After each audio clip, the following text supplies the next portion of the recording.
Remembering 9/11, the tributes commemorating the solemn anniversary. You're watching The Rundown. Hello, everyone. I'm Robin Winston. It's been 22 years since the terror attacks of September 11, 2001. Nearly 3,000 people died after 4 hijacked planes were used as weapons in New York, Washington, D.C., and Pennsylvania. Here in Southern California, a special ceremony honoring the victims taking place at the Nixon Library in Yorba Linda.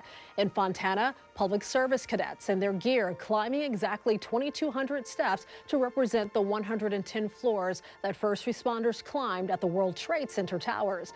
And near Dodger Stadium, a ceremony followed by a helicopter flyover. Civil rights leaders held a moment of silence on the eve of the anniversary of the September 11th attacks. Los Angeles Urban Policy Roundtable President Earl Ofari Hutchinson is calling for city leaders to increase vigilance against hate crimes against Muslims. The call comes amid a surge of hate crimes in LA County.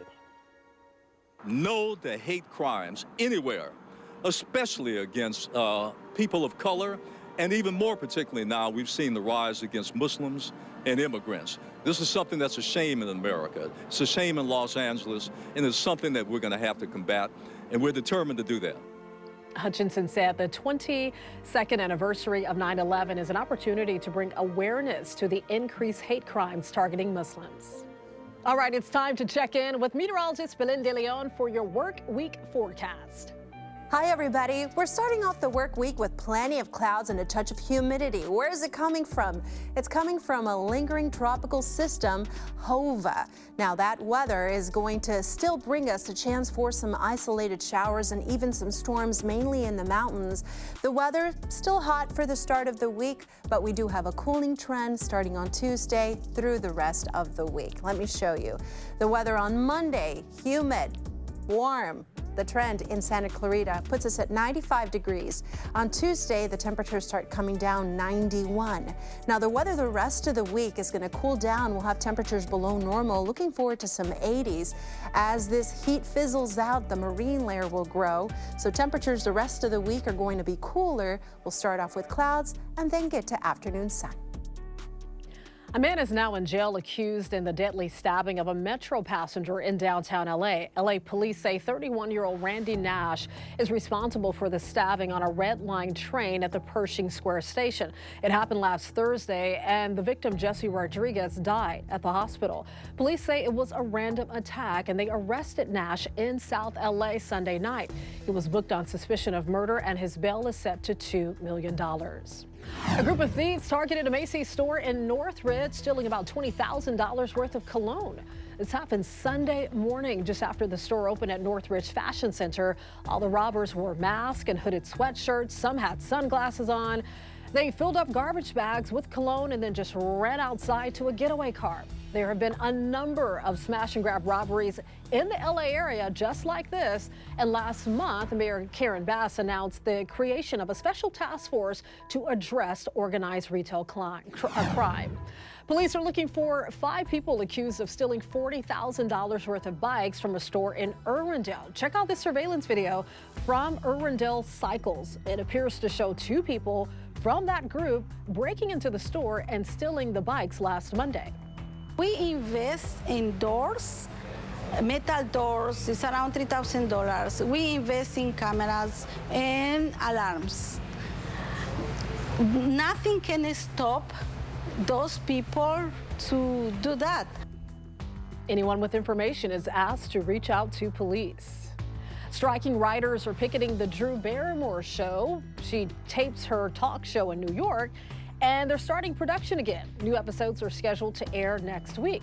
Barrymore posted a message on Instagram saying she owns this choice and they're in compliance with not promoting any film or TV shows that have striking writers or actors. Writers have been on strike for more than 4 months now. Comcast, which owns our parent company, is one of the entertainment companies involved in negotiations with striking writers and actors. Chuck Todd has done his final show of Meet the Press. He sat down with California Governor Gavin Newsom, who tried to put any presidential speculation to rest. Filing deadlines haven't passed. President Biden doesn't run. Why shouldn't we consider you a likely Well, I think the vice president is naturally the one lined up, and the filing deadlines are quickly coming to pass. And I think we need to move past this notion that he's not going to run. President Biden is going to run, and looking forward to getting him reelected. I think there's been so much wallowing in the last few months and hand-wringing in this respect, but we're gearing up for the campaign. We're looking forward to it. But you hear these calls privately. What do you tell these donors who are wallowing? Time to move on. Let's go. Well, as for Vice President Kamala Harris, Newsom says they have an extraordinarily close working relationship. Apple is holding its annual media event in Cupertino Tuesday. The tech giant is expected to announce the iPhone 15 and new Apple Watch models. Even users who don't plan to pick up a new device will get new software. iOS 17 will also be released this month. Airplane enthusiasts were treated to some perfect weather this weekend as they gathered for Spot LAX 2023. This is Korean Air Flight 11 coming in from Seoul, the 747-8 Intercontinental. The so-called plane spotters gather here from around the world for this annual event to watch planes take off and land. LAX is very special when it comes to plane spotting, just for the variety of airlines and the aircraft that comes through here, and that's what draws a lot of people from all over the world to come here.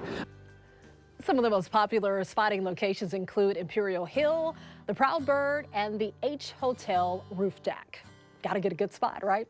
Tens of thousands of people gathered in East LA for the 77th annual Mexican Independence Day Parade.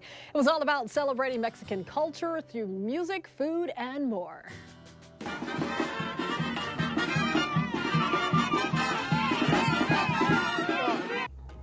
Floral floats, bands, dancers, and equestrians traveled down Cesar Chavez Avenue. This year's parade was dedicated to the late LA County Supervisor Gloria Molina, who died of cancer earlier this year. The theme was empowering Latina women.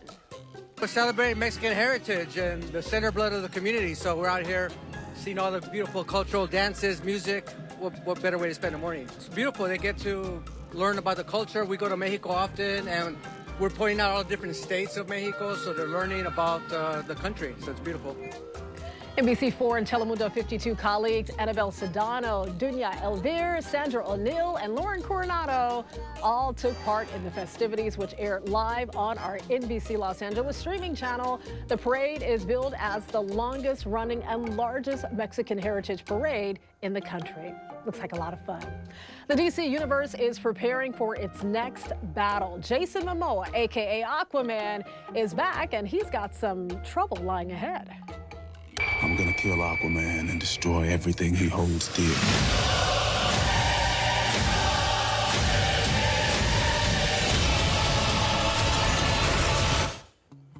Well, that's our first look at the new movie Aquaman and the Lost Kingdom. Aquaman will face off with Black Manta, who's back as the villain in the sequel, and the movie hits theaters December 20th. And stay tuned because a full-length trailer will drop this Thursday. Very exciting. Well, a lot of schools kick off the new school year with a big celebration for their students, but few places go as big as the Ron Clark Academy in Atlanta. Check it out.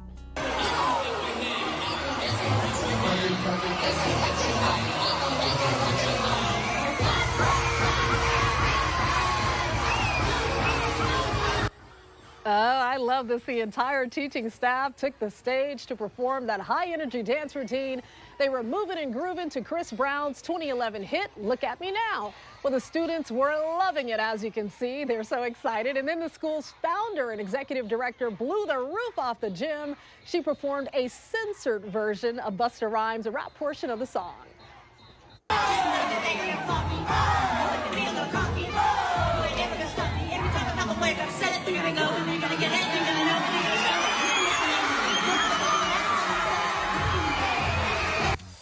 Impressive. That's Kim Bearden, and she says she wanted the students' first day of school to be filled with joy, and it looks like it worked, right? Kim says the staff put together their impressive performance in just 4 practices. Busta Rhymes even commented on the TikTok video saying that she was great. And I agree, they nailed it, and the kids love it. That's what's most important, right? Mariah Carey likes to style herself as the Queen of Christmas, but this year she might have some competition. Yeah, it's coming from another iconic diva who's coming out with her very first Christmas album, Cher. Got all glammed up on social media to announce an album, Cher Christmas. The 77-year-old says it's not your mother's Christmas album and that she's really excited about it. So there's no word on exactly when it'll be released, but it's available for pre-order with a note saying shipping this holiday season. Cher says the album will feature some collaborations with other popular musicians, but she hasn't said who. Can't wait to hear it. Captain America is officially off the market. Chris Evans tied the knot over the weekend with some superhero co-stars in attendance. Evans walked down the aisle with his longtime girlfriend, Alba Batista, and the couple had been dating for almost 2 years. Their weekend wedding happened at a private estate on Cape Cod in Massachusetts, and spotted at the ceremony were Evans' Marvel co-stars, Robert Downey Jr., Chris Hemsworth was there, Jeremy Renner was there, along with fellow Boston native John Krasinski and his wife, Emily Blunt. Very nice, and congratulations. All right, 2 weeks after winning the Little League World Series, fans of the El Segundo Little League team gathered to celebrate the baseball champions. That's right, the party continues. The community held a parade to recognize the All-Stars.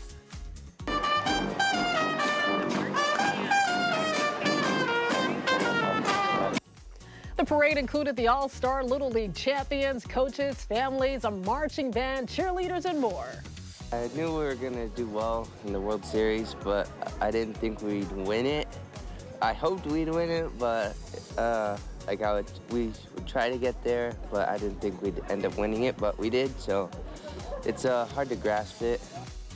Since their victory, the team has been honored at Dodger Stadium, Angel Stadium, and at the Coliseum. The celebration continues. I say soak it all up. We're so proud of you all. You can always get news and weather updates on the NBCLA app and our website, NBCLA.com. And be sure to tune into Today in LA on NBC4, weekdays 4 to 7 a.m. I'll be helping you get around with traffic reports throughout the morning. I'll see you next time on The Rundown.